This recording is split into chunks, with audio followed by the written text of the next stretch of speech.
ঝালকাঠিতে প্রতিদিন গড়ে ৮ থেকে ১০ জন ডেঙ্গু রোগী ভর্তি হচ্ছেন হাসপাতালে। এতে আতঙ্কিত স্থানীয়রা।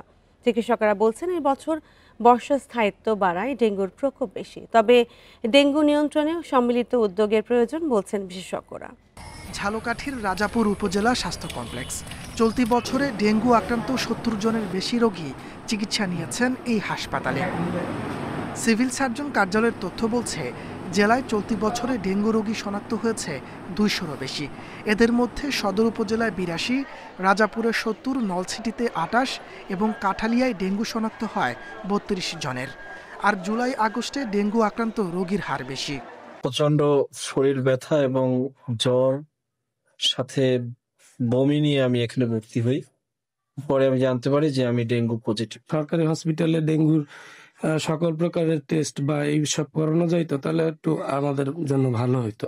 চিকিৎসকরা বলছেন, এই বছর বর্ষার স্থায়িত্ব বেশি হওয়ায় ডেঙ্গুর প্রকোপ কিছুটা বেড়েছে, তবে এখনও রয়েছে সহনীয় পর্যায়ে। ডেঙ্গু নিয়ন্ত্রণে সচেতনতার পাশাপাশি সম্মিলিত উদ্যোগ নেওয়ার পরামর্শ তার। মৌসুমী বৃষ্টিটা বেশি সময় ধরে স্থায়ী হয়, এ কারণে ডেঙ্গু রোগী বেশি আসতেছে। গত জুলাই আগস্ট মাসে সবচেয়ে বেশি রোগী ভর্তি হয় এবং গত বছরের তুলনায় আমাদের ঝালকাঠিতে ডেঙ্গু পরিস্থিতি গত বছরের তুলনায় সহনীয় পর্যায়ে আছে। সিভিল সার্জন জানান, বরগুনায় ডেঙ্গুর প্রকোপ বেশি থাকায় পাশের জেলা ঝালকাঠিতেও এর প্রভাব পড়েছে।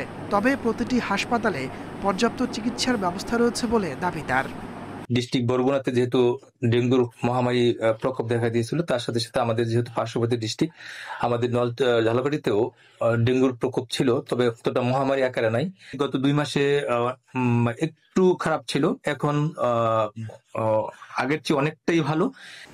জলবায়ু পরিবর্তনের ফলে বছরের সব সময়ে ডেঙ্গু রোগের প্রকোপ দেখা যাচ্ছে।